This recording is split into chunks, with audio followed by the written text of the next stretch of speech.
Ça commence par un D, ça termine par un Z. C'est Davy Rodriguez qui vous parle. Mes amis, l'Algérie va-t-elle être sanctionnée par les États-Unis suite à son achat de matériel russe? Mes amis, je parle notamment des Su-35, des Su-57, de tous ces avions que l'Algérie a décidé d'acquérir auprès de la Russie. Et il semblerait, mes amis, il y a un communiqué aujourd'hui même d'un haut responsable américain qui parle de sanctions contre l'Algérie. On va voir ça ensemble, mes amis. Mais avant de commencer, n'hésitez pas à aller en dessous de cette vidéo, à cliquer sur je m'abonne, à cliquer également sur le petit pouce vers le haut. Laissez-moi un petit commentaire et n'oubliez pas la cloche. Quand vous cliquez sur la cloche, vous recevez ensuite une notification à chaque fois que je fais une nouvelle vidéo, mes amis. Alors, l'Algérie sous sanction. Alors, c'est possible, mes amis, c'est possible. On va voir ça de plus près. Vous le savez, j'aime pas beaucoup le blabla.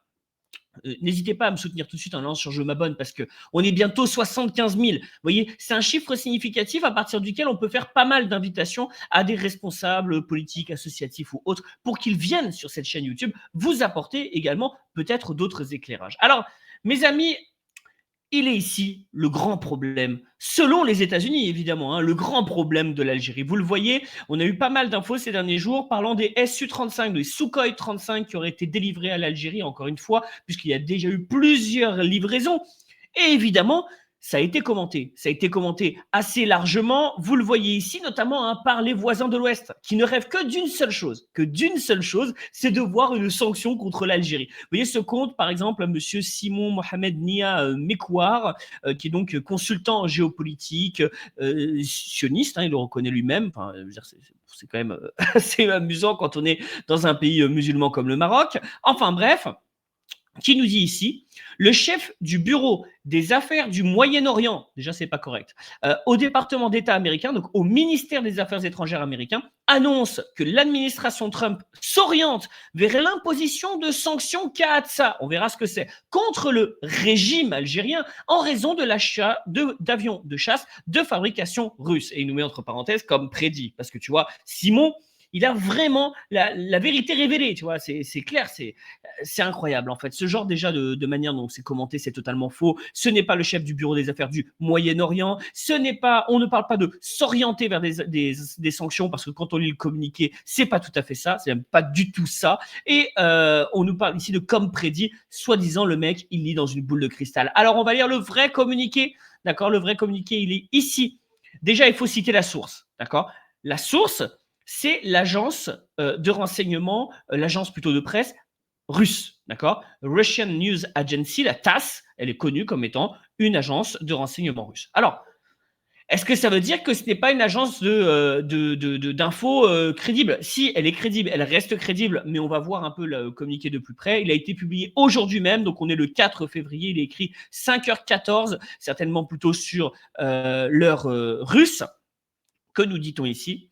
Les États-Unis pourraient sanctionner l'Algérie pour avoir acheté des avions russes. Alors, qu'est-ce qu'on nous dit? Regardez bien.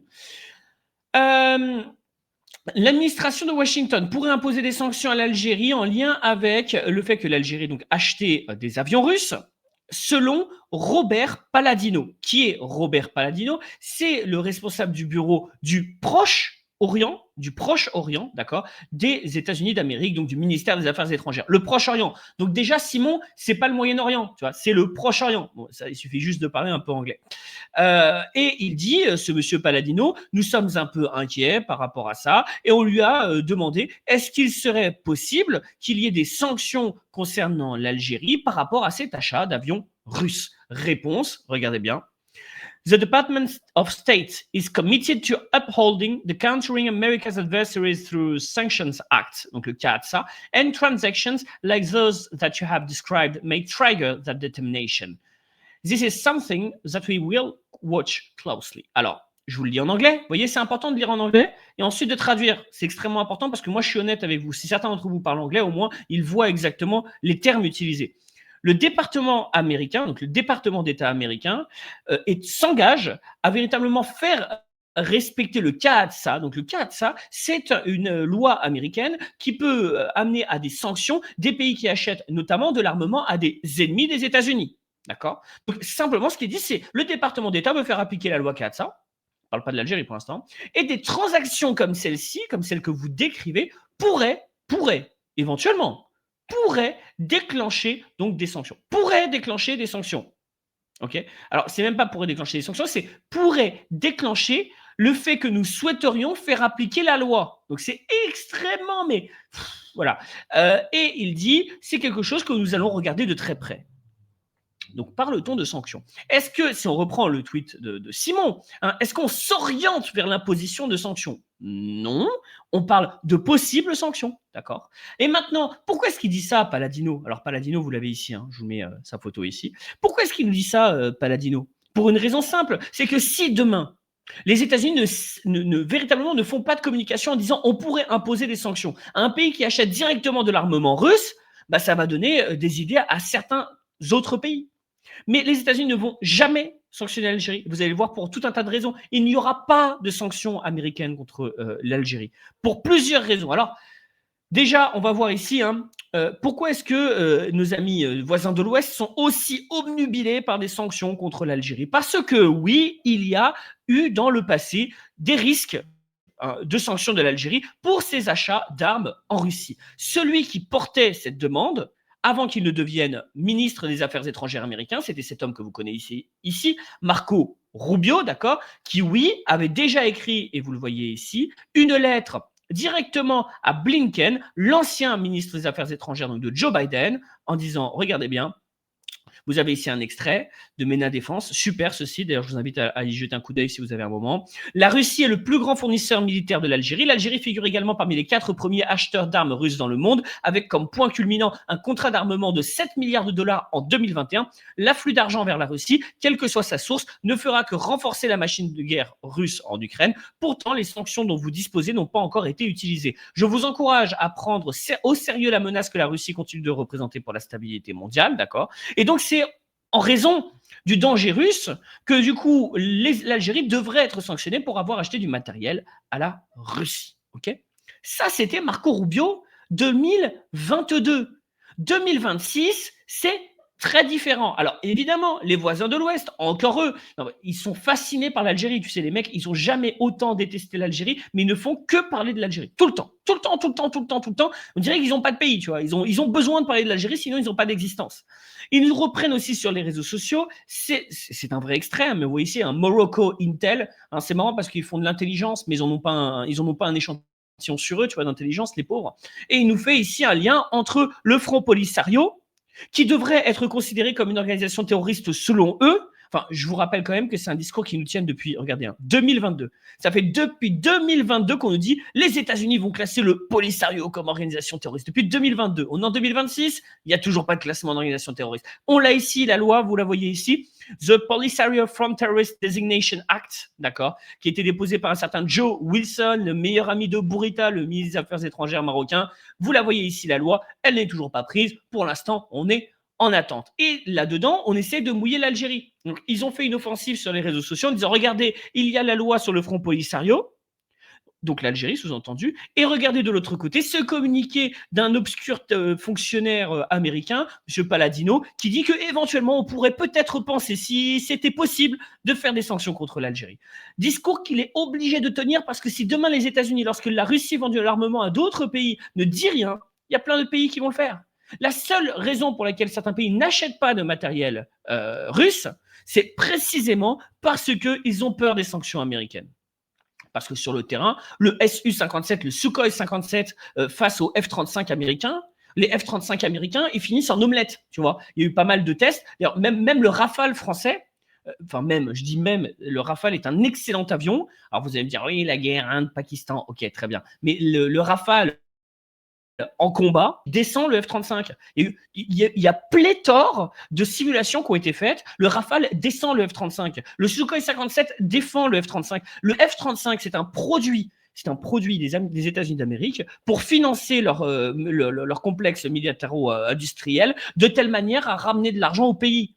Mais ce n'est pas une prouesse de technologie, le F-35, d'accord? Là, ils nous ont fait développer, non mais je ne sais pas si vous avez vu, sur l'Iran-États-Unis, vous avez un drone iranien qui s'est approché de l'USS Abraham Lincoln près de Oman, et ils ont fait décoller un F-35 pour défoncer un drone. Tu as besoin de faire décoller un F-35 pour attaquer un drone, toi? Bah, c'est un peu inquiétant, quoi. Parce que ça coûte cher un F-35 en action. Et ça coûte cher les missiles de F-35 en action. Et tu as besoin de ça pour descendre un drone Shahid. Bon, attends, quand tu vas en prendre 200, ça va se passer comment? Tu fais décoller quoi? 200 F-35? Ça va être exceptionnel cette histoire. Donc, le F-35, ce n'est pas un avion de pointe par rapport au Rafale ou par rapport au Sukhoi 57, surtout au Rafale. Pardon, je ne vais pas faire le cocorico français, mais le Rafale est un excellent avion. Vous voyez, les Français sont très mauvais commerciaux sur leur armement, très bons sur la conception de leur armement. Mais alors sur le commercial, c'est une catastrophe. Catastrophe. Mais bon, bref, revenons à nos moutons. Donc, on voit bien ici une double offensive des voisins de l'Ouest, côté Front Polisario, côté de l'autre côté, en disant que les États-Unis vont sanctionner l'Algérie, et pourtant, il n'y a toujours rien eu. Pourquoi? Parce que regardez pourquoi il n'y aura jamais de sanctions. Les Sukhoi 57, ils ont été livrés en Algérie, déjà les premiers, ils ont été livrés en Algérie en novembre 2025. On est en février 2026. Et il n'y a eu aucune réaction des États-Unis d'Amérique. Aucune réaction négative. Lorsque les Sukhoi 57 ont été livrés à l'Algérie, il n'y a eu aucun communiqué, aucune offensive, aucun mec au Congrès qui a ouvert sa bouche. Parce que les États-Unis savent très bien que dans la région, l'Algérie est facteur de stabilité et ils ne sont pas assez fous pour aller s'attaquer à l'Algérie. D'accord? L'Algérie, c'est pas la Libye, les gars. L'Algérie, c'est pas la Libye. L'Algérie, c'est pas l'Égypte. Désolé pour nos amis égyptiens. D'accord? Mais il y a trop de ferments, de division à l'intérieur de la société égyptienne pour faire tomber ce pays comme il est tombé à l'époque de Hosni Moubarak. D'accord? C'est pas le cas de l'Algérie. Donc, ne croyez pas que les États-Unis vont sanctionner. Et on a encore d'autres arguments. J'en ai plein des arguments. On va continuer. Hein. Ça, vous voyez, c'est Monsieur Boutros. Vous connaissez peut-être Monsieur Boutros. C'est The Special Envoy. Alors, on va le traduire. US Senior Advisor for Arab and Africa. Je ne sais plus quoi. C'est-à-dire que c'est l'envoyé de Trump. D'accord. Alors, je crois que c'est en plus de ça le père le père du gendre de Trump, donc en plus il y a un lien de famille, un peu comme avec Jared Kushner, et Monsieur Boutros, il était encore avec Ahmed Attaf, que vous voyez ici, ministre algérien des Affaires étrangères, on est le 26 septembre 2025. C'est tout? Non, c'est pas tout, évidemment. Vous voyez ici Monsieur Boutros, avec qui? Oh, avec Ami Tebboune. On le voit ici, d'accord? C'était quand? Fin janvier 2026. C'était il y a une semaine. Il y a une semaine, il y avait encore Monsieur Boutros, Boutros. Je dis Boutros, c'est Boulos, désolé. Massad Boulos, qui était donc avec Abdelmadjid Tebboune. Et à chaque fois, il rappelle la même chose, que la coopération, regardez bien, les opportunités de coopération commerciale, notamment dans le domaine énergétique, constituent désormais un pilier de la relation bilatérale. Ici, regardez, pareil, qu'est-ce qu'il disait en septembre? Including tremendous commercial opportunities and our shared commitment to peace and stability in the region. Ça veut dire, nous avons des opportunités commerciales incroyables et en plus de ça, nous avons les mêmes engagements pour la paix et la stabilité dans la région. D'accord? Et c'est pareil, ici, ils ont parlé de la même chose. Ils ont parlé de la stabilité au Sahel. Ils savent très bien que l'Algérie, c'est la stabilité. C'est la stabilité. Et si la semaine dernière, Massad Boulos était en Algérie, c'est qu'a priori, il n'y a pas de conflit. Il n'allait pas me dire oui, mais ils ont retiré Elisabeth Aubin, la fameuse ambassadrice des États-Unis en Algérie, qui effectivement était une algérophile primaire, secondaire et tertiaire. Cette femme, elle était exceptionnelle. Je veux dire, elle a visité tout le pays, elle a vraiment participé, même, je dirais, à la promotion de l'Algérie à l'étranger. Mais c'est pas parce que vous avez retiré un ambassadeur que ça démontre l'hostilité vis-à-vis de l'Algérie. D'accord? Donc, il n'y aura pas de sanctions vis-à-vis de l'Algérie. Vous voulez encore une autre preuve? Allez, on va prendre encore une autre preuve. Qui est-ce qui a appelé monsieur Ahmed Attaf encore il y a quelques jours, il y a une semaine, en même moment que Massad Boulos était en Algérie? Eh bien, vous le voyez ici, hein. Appel du secrétaire d'État Marco Rubio avec le ministre algérien des Affaires étrangères, monsieur Attaf, 28 janvier 2025. Le secrétaire d'État Marco Rubio s'est entretenu donc avec Ahmed Attaf. Le secrétaire et le ministre ont discuté du partenariat solide entre les États-Unis et l'Algérie pour faire progresser la paix et la sécurité régionale et mondiale sous le leadership du président Tebboune.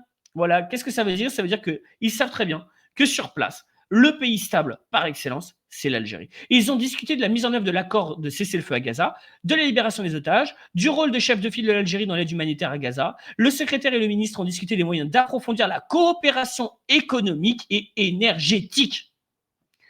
Les États-Unis ont besoin de l'Algérie sur tout un tas de domaines. C'est pourquoi vous vous rappelez de ça? Ça, c'était les soi-disant 30% de douane que Donald Trump avait imposé à l'Algérie.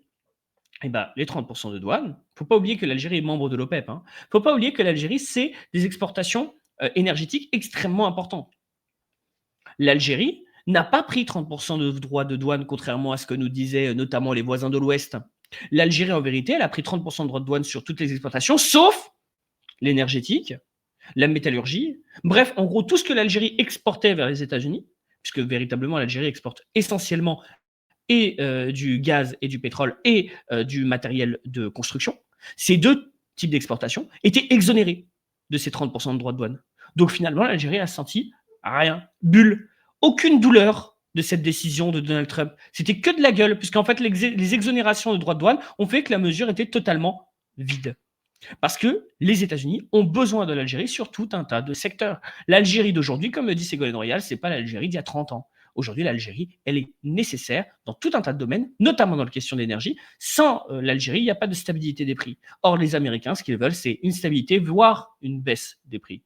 Et donc, mes amis, ils ont besoin de devoir s'attendre et de discuter avec les Algériens. Il n'y aura donc aucune sanction. Premièrement, parce que Marco Rubio s'entend très bien avec Ahmed Attaf. Deuxièmement, parce que les États-Unis ont besoin de l'Algérie sur le plan économique. Troisièmement, parce que Massad Boulos était encore en Algérie la semaine dernière et il l'était encore en septembre. D'accord. Quatrièmement, parce que aujourd'hui, les États-Unis d'Amérique ne peuvent pas se mettre à dos un autre pays, et notamment en Afrique. Et j'ai envie de vous dire, si véritablement les États-Unis veulent faire la gueule aux Algériens, ce sera pour cette raison. Hein, la Fédération algérienne de football a refusé de jouer un match amical avec les États-Unis d'Amérique. Ils leur avaient proposé une grosse prime et là, ils ont dit non, on n'ira pas se prostituer pour les Américains. Non, je rigole un peu, c'est un peu d'humour, mais il n'y a aucune possibilité que l'Algérie soit sanctionnée par les États-Unis d'Amérique tel qu'on le voit actuellement. Il n'y a aucun signal, il n'y a pas de signal faible qui donne l'impression d'une sanction de la part des États-Unis d'Amérique. Il n'y en a pas. Lorsque Marco Rubio a été nommé, j'ai fait partie des gens qui ont fait des vidéos en disant attention, il est possible que l'Algérie soit sanctionnée par les États-Unis d'Amérique parce que ce mec-là déteste les Algériens. D'accord. J'ai fait la vidéo, vous la retrouvez sur ma chaîne YouTube. Moi, contrairement à d'autres, je ne les supprime pas. Hein, quand je fais une approximation ou une erreur, je peux la corriger sur la vidéo suivante, mais je ne me supprime pas mes vidéos. Donc vous pouvez aller la voir, elle existe. Mais aujourd'hui, il n'y a aucun signal qui donne l'impression d'une sanction des États-Unis d'Amérique sur l'Algérie, mis à part ce petit communiqué de Paladino, qui est bizarrement très utilisé par les voisins de l'Ouest. Bizarrement, très bizarrement. En tout cas, mes amis, j'espère que ça vous a permis de voir un peu plus clair. Ne vous laissez pas manipuler par les sirènes médiatiques et les sirènes des réseaux sociaux. Il n'y aura pas de sanctions américaines. N'hésitez pas à me soutenir en allant en dessous de cette vidéo, en cliquant sur « Je m'abonne », en cliquant également sur le petit pouce vers le haut, en me laissant un commentaire. Et n'hésitez pas à cliquer sur la cloche, de telle manière à recevoir une notification à chaque fois que je publie une nouvelle vidéo, mes amis. Et surtout, n'oubliez pas, ça commence par un D, ça termine par un Z. C'est Davy Rodriguez qui vous parle.